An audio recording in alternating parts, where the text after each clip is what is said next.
honored to be asked to give tribute to my friend and colleague, Dr. Jack Quarter.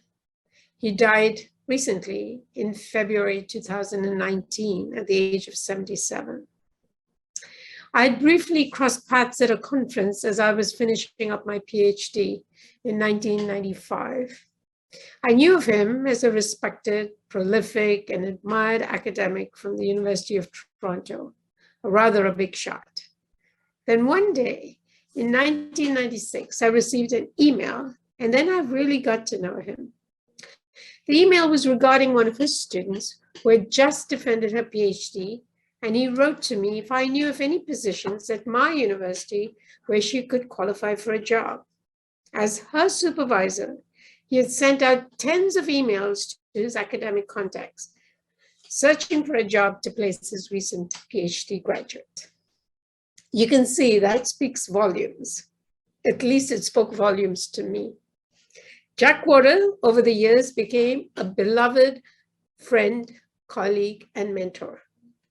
He will always be remembered for his kindness, thoughtfulness, and sense of humor, as well as his integrity and dedication to his academic pursuits, to his students, and his colleagues. In his own words, he said, "I've been blessed by the students who have found me. They've greatly enriched my life." A professor at the University of Toronto for 47 years, Jack was loved and beloved by legions of graduate students. At last count, I think I know he supervised over 50 PhD students. He led research teams, obtained numerous grants, and he was happy to help fledgling academics, myself among them, by putting us on his grants and learning and working with us collaboratively. I called him the grant machine, and I know this firsthand because we did collaborate on many grants for millions of dollars. He wrote them all. He was a grant machine. He published widely on cooperatives and social economy. You cannot mention either cooperatives or social economy in Canada without his name.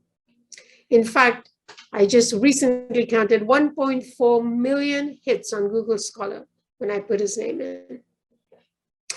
He continued this line of work with colleagues Laurie Mook, Ann Armstrong, and John Whitman, produced series of books and hundreds of journal papers and chapters, much of it sponsored by these large grants obtained from the Social Sciences and Humanities Research Council of Canada. He was also the president and founder of the Canadian Association for Nonprofit and Social Economy Research. This was the first of its kind, getting Canadian scholars interested in nonprofits together. And he was also a founding member of the Ontario Institute of Studies in Education's Social Economy Center.